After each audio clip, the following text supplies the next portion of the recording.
I'm a video journalist. I travel the world telling stories for NBC News. Probably 4 seconds there. Just to get out of the way, Dean Brill, thank you. She did call me by Carlos P. Beltran. I want to get out of the way. This whole baseball player thing has been following me for the past 15 years. When I moved to Kansas, right? My legal name, for the record, because there's a camera here, I want to just leave it there. Carlos Perez Beltran is my legal name. Beltran is my second last name on my mother's side. I'm originally from Venezuela. We do those quirky things in Latin America, 2 last names.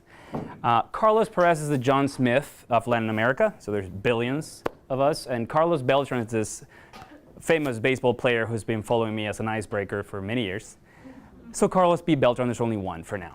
So that's why, thank you, Dean, for calling me Carlos. It sounds silly when I say it. Okay, good. I am, as she said, right now a producer and visual journalist for NBC News' experimental video unit called NBC Left Field. We're based in New York, worked out of 30 Rock. And before I move on to the rest thing, I am a video maker, so I figured I would show a video. Let's see if I get lucky with this and escape and show, I suppose. Let's try to find the video. There we go.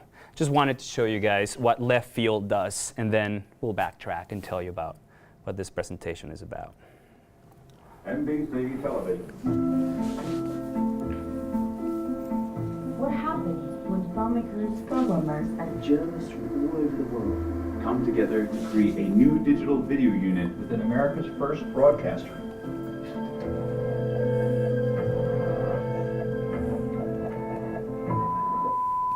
Well, that's what we're here to find out. Welcome to NBC Left Field. Starting now, our team will be testing the creative limits of video journalism and cinematic storytelling. To deliver you important, beautifully crafted videos. All straight to your social feed, or wherever you're watching. From the company that invented color television, it's time to start again.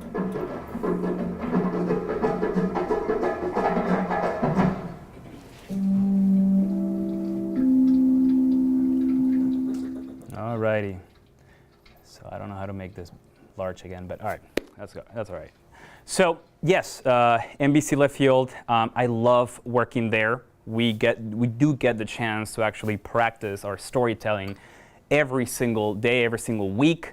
We spend time with our subjects, and I feel incredibly fortunate. I live in my favorite city, and I work with some of my favorite people. And that's you two playing the next video. Sorry about that.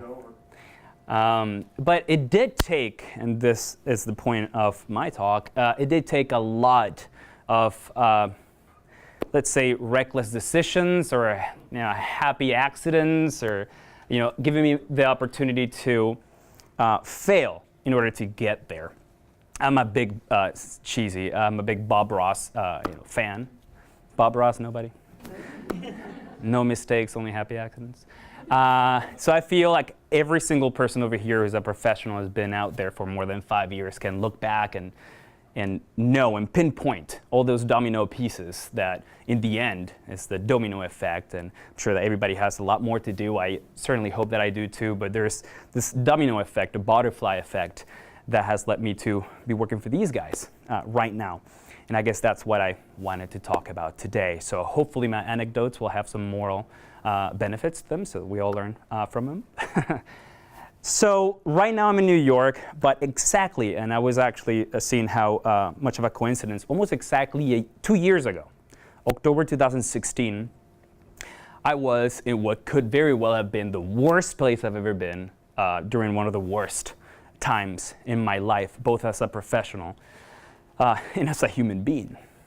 So I'll give you this anecdote. I can talk about this because this story came out already, and the journalist that I worked with wrote about it. So certain things, because there's a camera, it's confidential, I can't talk about. We can talk about it afterwards, give you a bunch of dirt. But 2 years ago, I was producing content in Caracas, Venezuela, a country that for many years has been deep in political turmoil, financial, medical crisis. And NBC News hired me to produce a story over there, a long feature story for one of the NBC News segments. I had found all the characters over the course of a month. I had found locations. I was ready to receive the correspondent and his producer to arrive to Caracas and for 2 days, just produce. So I was very confident that all my understandings of security protocols, because I understood the city, were set. To get there the very first day during the day, we actually shoot everything that we needed to shoot.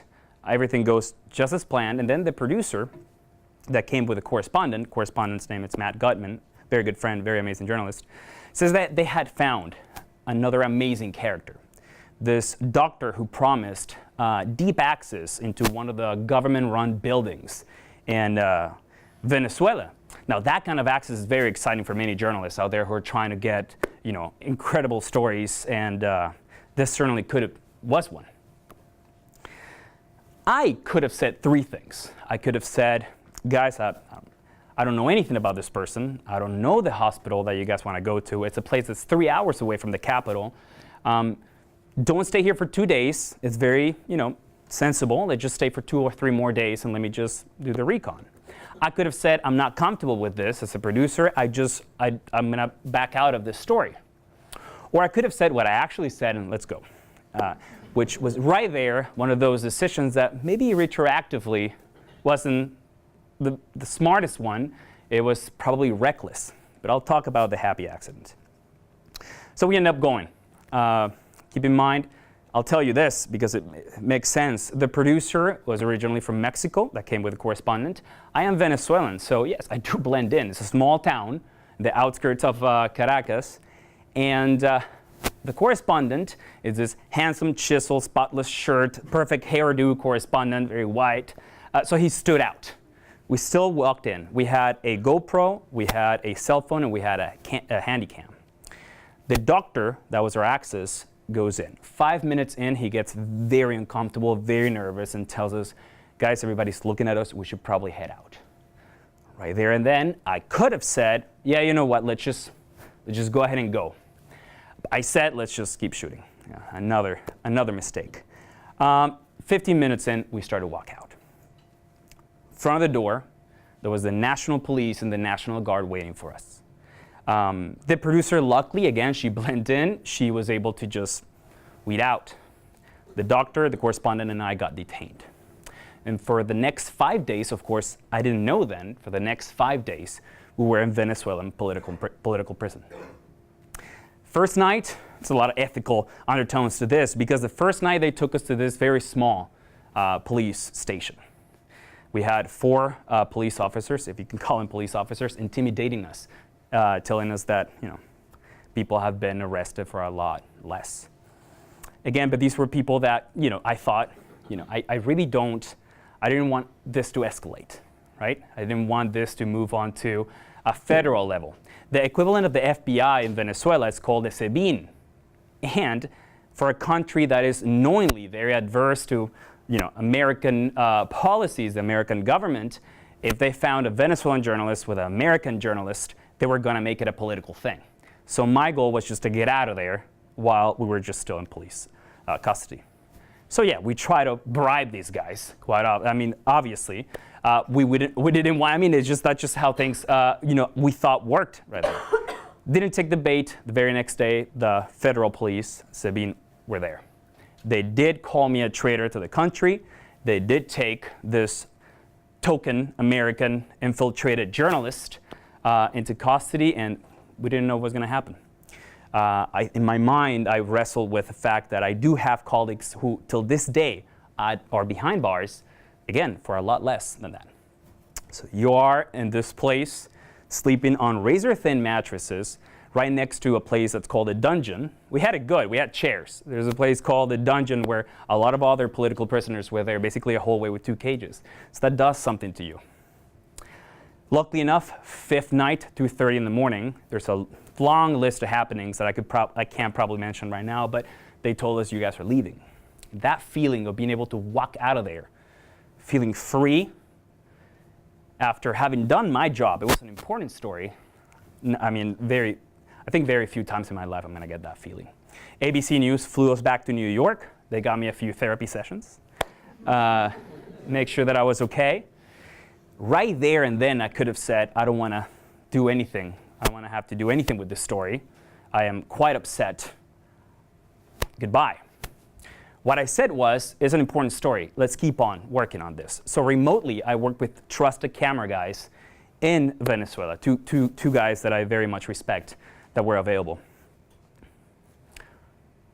Maybe that was reckless. I did talk to these camera guys, and they were all for it. I'm glad we did. I'm glad that was a happy accident. The story recently got nominated for an Emmy, and I'll know if we won October 1st. That is 4 days from now. So, happy accident. Everything worked out fine. So what I want to do is just backtrack and name some of these domino pieces that made me who I am today. Maybe you won't be so afraid of making decisions. I'm not saying go to a war-ridden country and then you get yourself in prison. My God, no, that's not what I'm saying. But I do want you guys, for the young journalists in the room, to just feel like you have permission to make decisions that are scary. 2016, I moved to Kansas, from a 5 million people city to a 1,200 people town in the middle of Kansas. Why? Because I thought that I was going to end up in Miami or LA or New York. But the foreign exchange program that I was in, my parents wanted me, I've always been advised in a good sense of the world by American culture, wanted me to learn the American culture. They sent me to the Midwest, 1,200 people down. That was a big domino piece in my world, because I found out that after 2 months, I loved the 1,200 people. I think I might have met every single one of the 1,200 people. 12 months, one bowling alley, grocery store, and a bar that I couldn't go to. Very much loved it. That led me to want to be close to that town. I came to KU. I started as a business major because my family is full of business people, doctors, and engineers. As cliche as it sounds, I'm the black sheep of the family, so I took a decision that I thought was scary, and I said I want to do something creative. So I came to Stratcom, advertising, and then I also double major in theater and film. And well, thank God. Graduated in 2009, 2008, market crashed. I'm a Hispanic journalist, wanted to go into advertising in Kansas City, not the biggest market for Hispanic advertising. But one day I made another important decision, a scary one, and perhaps a reckless one. Took my savings in 2010 and flew to New York. Met with a guy that lived literally 3 blocks away from where I live now. Stayed with him for a week, spent most of my savings on the camera that I would use for the next 6 years to tell some of the best stories that I've ever told. And people encouraged me to go back to the roots. Venezuela, a country very much conflicted in 2011, and produced some very colorful stories over there.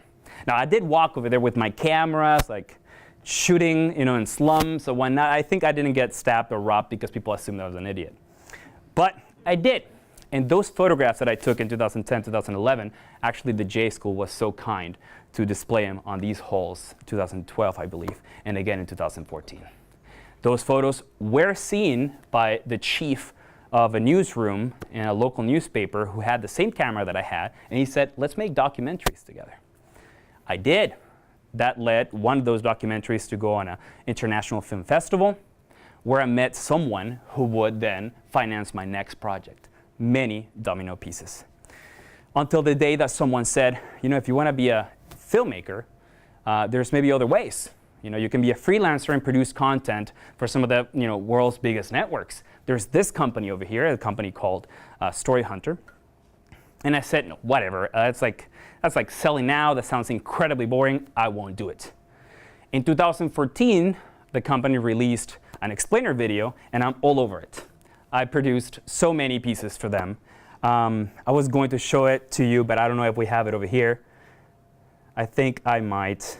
I'll just show a few seconds of it so you know what this company does. For those of you thinking who are journalists or people who are thinking about switching careers, starting out as a freelance nowadays is much more approachable than when I was going for it. You'll see me probably in a couple of these sets. Where original content can be created on demand by a vetted network of producers, filmmakers, and journalists. A place where video professionals gather to create incredible stories, grow their network and their business. It's called Story Hunter. Just post the project and Story Hunter automatically matches you with the right production company or freelancer. Whenever, wherever you need it. It could be flying drones in Nairobi, reporting in Tokyo, shooting underwater in the Bahamas, or composing music in London.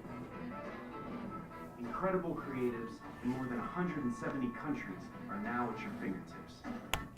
So that's just a bit of a appetizer on this company that really did change my life. So to bring it full circle, because of this company, I was able to produce some of my best work in Venezuela, then in Colombia, then I moved to Miami for about 9 months. So I was able to make a living as a freelancer and meet a lot of great people, and understood that telling stories on this format is what I wanted to do. So that happened in 2016, that I was in political prison, came to New York, but that didn't deter me from going back over there. And just to end on this, I had to make another very important decision. In 2017, I had been working on this longer feature documentary with an NBA player that wanted me to document his path to, through rehab. So I said, okay. So I started filming in New York in 2016, at the end of 2016. He's Venezuelan, though, so he was going to go back to Venezuela, to which I replied in 2017, I don't know if I'm wanted there. I don't know if they're going to receive me with open arms. I'm not entirely sure.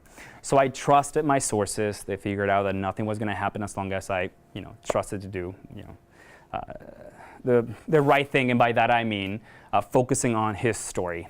And I did. And now we're working almost done with the 10th episode on this 10 episode series that is part of my side project that NBC has allowed me to do. So hopefully it's going to pay off. And then I could maybe in a year talk about another happy accident. So thank you.